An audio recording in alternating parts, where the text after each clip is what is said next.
Տակ զավակներ պետք չեն։ Ինքը քայլող ատելություն է, քայլող թշնամանք է, քայլող պատոհաս է։ Որովհետև ես հրաժարվել եմ իրենց պապայություն արել։ Քարոզարշավի 27-րդ օրը մթնեց։ Առավոտից Փաշինյանը Գեղարքունիքում էր մրցակիցների թեզերը հերքում։ Այսօր էլ լրտեսական նպատակներով 300,000 ադրբեջանցու վերադարձի թեմա են քննարկում։ Ես ասում եմ, չկա տես թեմա եւ չի լինելու։ Այսօր էլ խաղաղություն խոստացավ իր ընտրողին, այն խորհրդանշող աղունիկներից, բայց ոչ բոլորը օդ բարձրացան։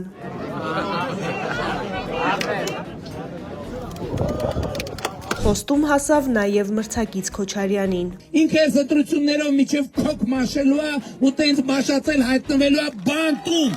Ծառուկյանին կրկին լրտես ասաց եւ հիշեց 2 տասնամյակ առաջվա քրգործը, որը ՔՊ-ի 8-ամյա իշխանավարման ընթացքում այդպես էլ միայն հրապարակներում քննարկվեց։ Ծառուկյանը եւ իր կյանքում մի բան է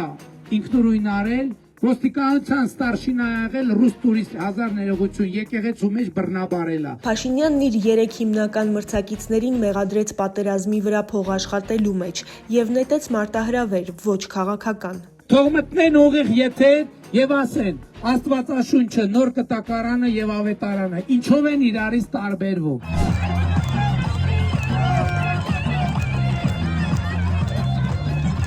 Երկնային ու երկրային հարցերին կից Գեղարքունիքում էլ նույն պարը պարեցին, աղուհաց եւ սազանդ կիսեցին։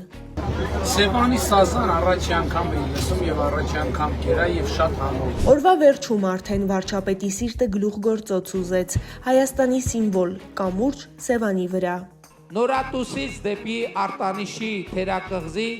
մի կամուրջ գլուխգործոց կառուցենք։ Կարապետյանները համերգ հանրահավաք էին կազմակերպել Երևանի գլխավոր հրապարակում։ Նարեկ Կարապետյանն այստեղ մի թուղթ պատռեց, որն ասաց, թե ադրբեջանցիներին Հայաստանում բնակեցնելու մասին է։ Հրազդանում էլ ամեն ինչ կրկնվեց։ Քոչարյանը բոլոր խնդիրների ու նաև իր իշխանավարման վերջին օրերին տեղի ունեցած մարտի 1-ի մեջ Փաշինյանին մեղադրեց։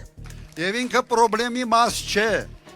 հենց խնդրեմը ինքն է։ Օրինակ պյու-պյու։ Պրոբլեմն ուրիշ տեղ տեսավ աչ ու ձախ իր պյու-պյուներով հայտնի բոլորին դեմը, վարչապետի թեկնածու Կարապետյանց։ Մենք ուզում ենք սերնդափոխություն լինի, քաղաքական սերնդափոխություն լինի, մենք հոգնել ենք լճացած նույն կերպարներից։ Մնաց անենք 1-2 ու կավարտվի քարոզարշավը, ինչ կփոխվի ու ինչքան հունիսի 7-ին կիմացվի։